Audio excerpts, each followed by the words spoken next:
Welcome to the Sham Sharma Show. Today on the show, we talk about the Global Economic Summit that is being held in Hyderabad starting today and all you need to know about it.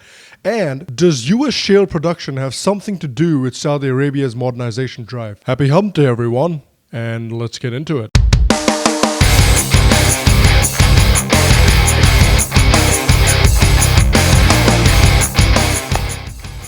Hello, and welcome. Welcome to a brand spanking new episode of the Sham Sharma Show. Thank you for joining me. Thank you for watching. I appreciate you. Now, in our first story of the day, the Global Economic Summit 2017 is happening right now in Hyderabad between the 28th and 30th of this month. The US delegation is, of course, being led by President Trump's daughter and advisor, Ivanka Trump. Another reason why it's interesting that Ivanka Trump is leading the US delegation is because this year's theme is Women First, Prosperity for All, and will focus on supporting women entrepreneurs and fostering economic growth globally. So the Global Economic Summit essentially serves as a link between the government and the private sector, and it allows all the global participants to come together and share ideas, share opportunities for investments, and share different projects that they've been working on as well. Now, this is the first time that a Global Economic Summit is being hosted in India, and it's the first time that the Global Economic Summit is being hosted in South Asia as well. Now, President Trump and Prime Minister Modi had already decided on hosting the Global Economic Summit in India back when Modi visited Trump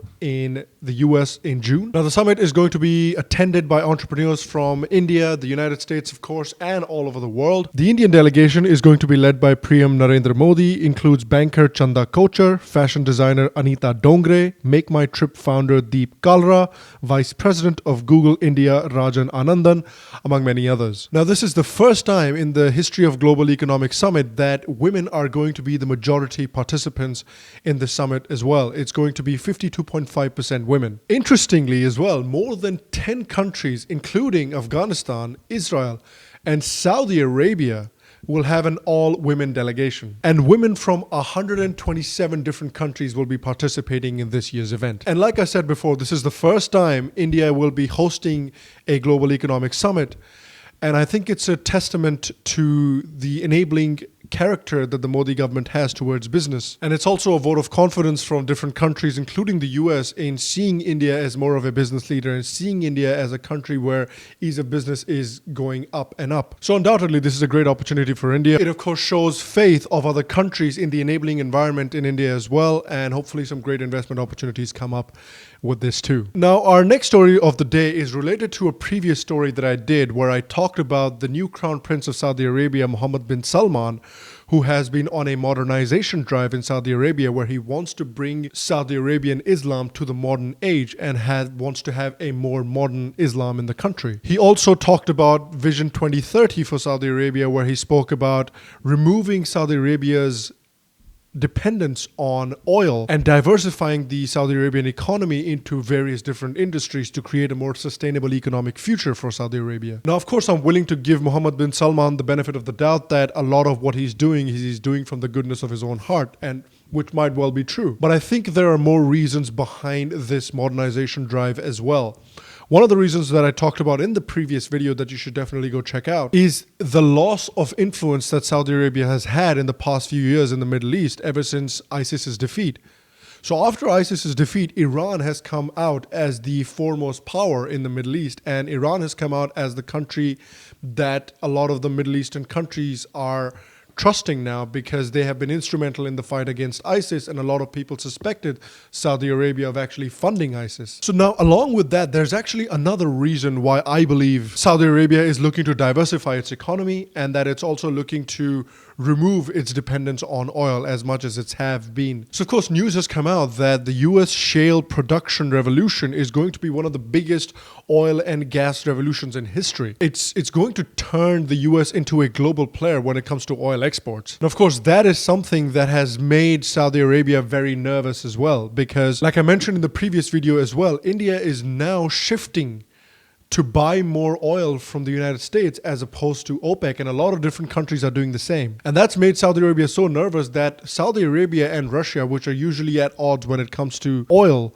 they've actually decided to enter an agreement to keep prices at a certain level by managing supply. Now, there are different estimates as to how much shale production and oil production the US is actually going to be able to manage in 2018. But the US Energy Information Administration expects crude oil production to reach an average of 9.9 million barrels per day, which would surpass the previous record of 9.6 million barrels per day set in 1970. The EIA also forecasts that most of the growth in US crude oil production through the end of 2018 will come from the tight rock formations within the Permian region in Texas and from the federal Gulf of Mexico. The other important thing to note is that US oil is a light grade, which it also makes it a very good substitute for Saudi oil. And also in a growing trend and in something that is again more good news for the United States and more bad news for Saudi Arabia, China's biggest refiner, which is Sinopec, is already studying 2 projects in the United States. One of these projects actually envisages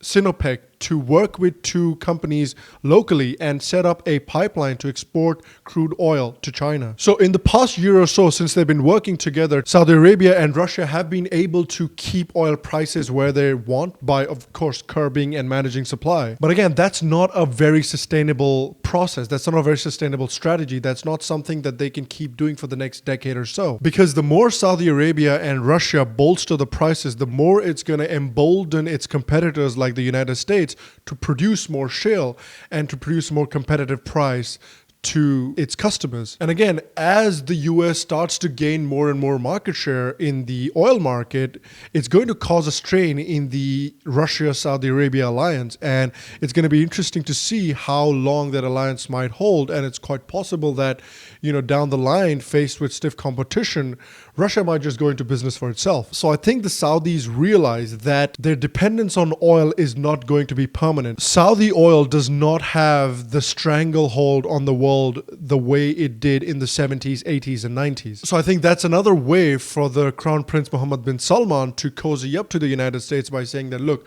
we're happy to reform, we're happy to bring a more moderate Islam to the forefront in Saudi Arabia, and we must now look at diversifying our industries so that we lose our dependence on oil and so that we create a more sustainable future for the Saudi economy. And to do that and to make investors comfortable in investing in Saudi Arabia, we have to make sure that we present a more modern, a more 21st century image of Saudi Arabia to the world. So I think this is a very interesting development that's happening in the world right now in Saudi Arabia, because it could have profound effects on the Middle East in terms of reformation and modernization as well. So it's a very interesting space to watch. There's going to be plenty that's going to be happening in the next few months as well. And you can bet that we're going to cover that on the show too. All right. Now our YouTube video of the day are actually 2 videos. Yes.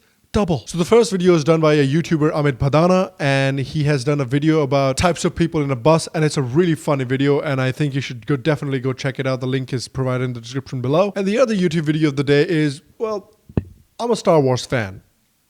I enjoy Star Wars. I'm not a crazy, one of those crazy hardcore fans, but I do really enjoy the Star Wars movies. So this really popular YouTube channel called Smosh, they've done a video on every Star Wars fan ever. And I think some of them are pretty accurate. So as a Star Wars fan, I really did enjoy the videos. So if you'd enjoy Star Wars, the link is provided in the description below. Just go check that video out as well. It's funny. Alrighty. And that's the show. Thank you very much for joining me. Thank you very much for watching. I appreciate you. So recently, the Sham Sharma Show has also reached 200 subscribers, and I want to thank every last wonderful person that has helped support the show, that has subscribed to the show, that has left all those wonderful comments in the videos and on Twitter. I really, really appreciate you. Now that we've reached 200 subscribers, this has really emboldened me to keep working as hard as I do on these videos and to keep providing a good quality show to you as well. And my next goal, the next goal of the show, is to reach 500 subscribers. We want the show to be hashtag 500 strong. So let's get that trending. If you're enjoying the show, like the show, share the show, tell everyone about the show, get them to come and watch if you enjoy what I'm doing. And also subscribe to the show's channel if you haven't already. Again, I want to thank you for the love. I want to thank you for the support. We're going to be back again on Friday.